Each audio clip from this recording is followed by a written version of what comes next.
What happens when you stuff a Can-Am racing engine into a street-legal Camaro and charge more than a Corvette? In 1969, the answer was clear.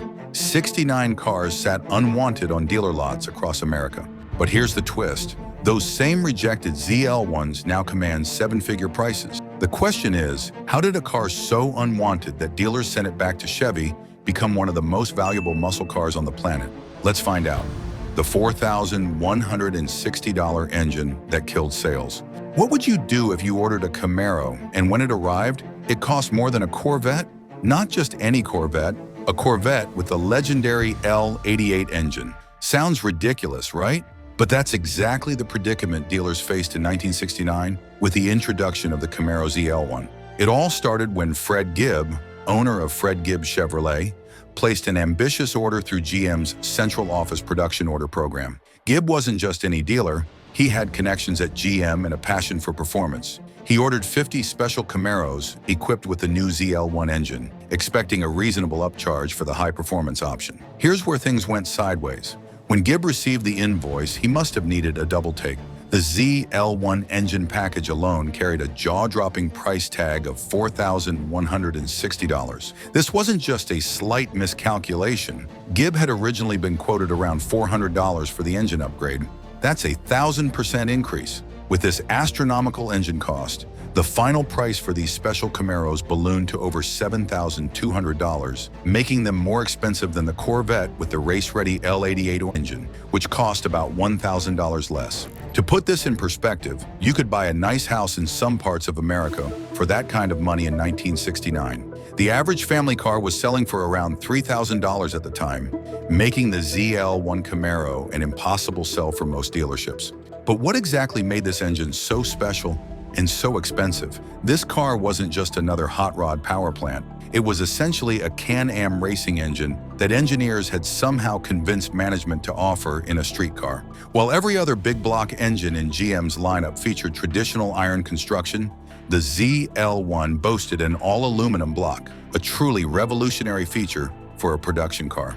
This aluminum construction created something magical. Despite its mammoth 427 cubic inch displacement, the ZL1 engine weighed approximately 500 pounds, about the same as the much smaller 327 small block. This gave the ZL1 Camaro a power-to-weight ratio that was simply unheard of in American production cars of the era. Even more impressive was the engine's actual output.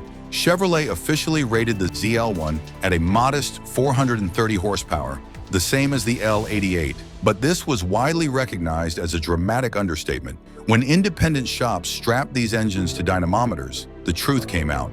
The ZL1 was actually producing between 550 horsepower and 575 horsepower. This made it not just the most powerful Camaro of its era, but the most powerful Camaro ever produced until well into the 21st century.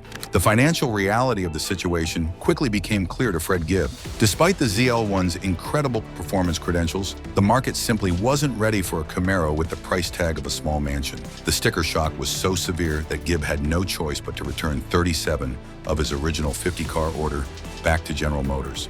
He simply couldn't sell them at that inflated price. GM reluctantly accepted the returns, then dispersed these automotive unicorns to other Chevrolet dealers across the country. But they didn't fare much better. Most dealers found themselves stuck with cars that nobody wanted to buy at full price.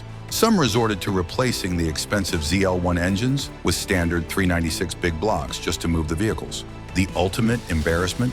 Some of these specialized muscle cars reportedly languished on dealer lots for years, with the last ZL1 Camaro not finding a home until 1973, 4 model years after it was built. The sleeper that dominated dragstrips.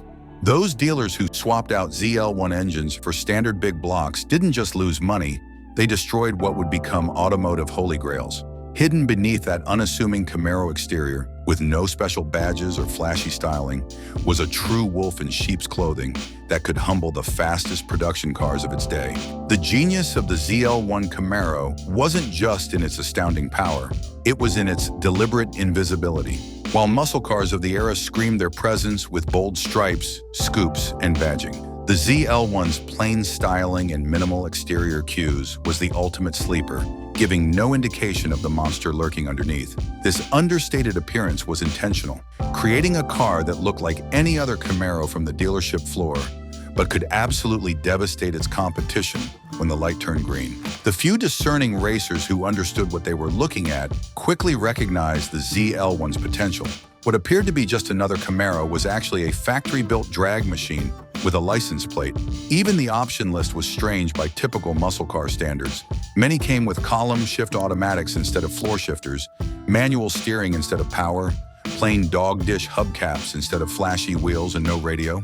These weren't cost-cutting measures. They were calculated choices to minimize weight for maximum quarter-mile performance. The true story of the ZL1 was written at Dragstrips across America. With headers and slicks bolted on, these unassuming Camaros could blast through the quarter-mile in 11.64 seconds at 122 miles per hour.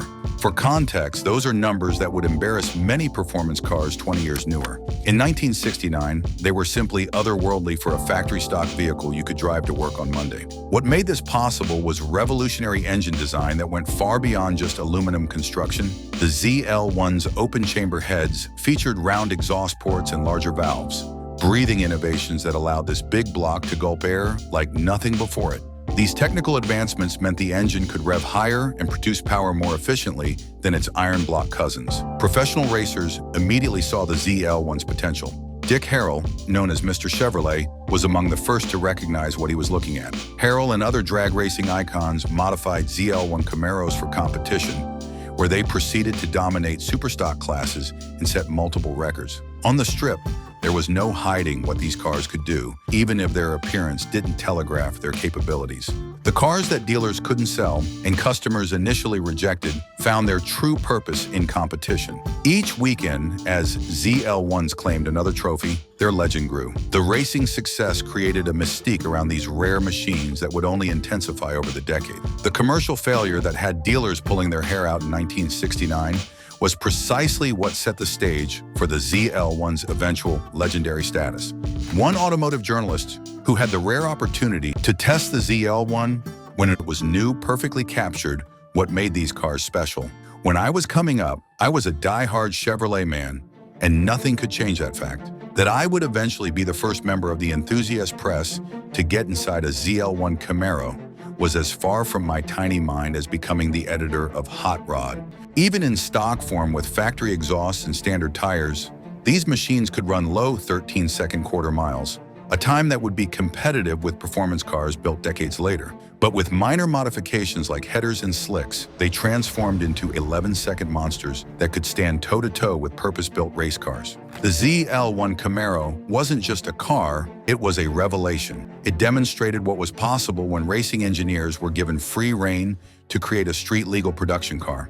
Its commercial failure meant only a handful of enthusiasts and racers experienced these machines in period, creating an almost mythical status that would follow these cars for the next half-century.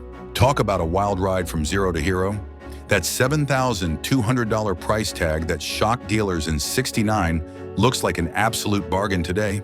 These automotive unicorns now fetch north of $1 million at auction, proving that rejection sometimes paves the way to legendary status. As one collector put it, the ZL1 is not just a car, it's a piece of history that represents the pinnacle of American muscle car engineering. Funny how time changes everything. The very qualities dealers couldn't sell, the purpose-built racing heritage, the minimalist options, the sleeper appearance, are precisely what collectors pay 7 figures for today. It's automotive poetic justice at its finest. If you enjoyed this redemption story, hit subscribe for more tales of rejected cars that became icons. Let me know in the comments which other automotive underdogs deserve their moment in the spotlight.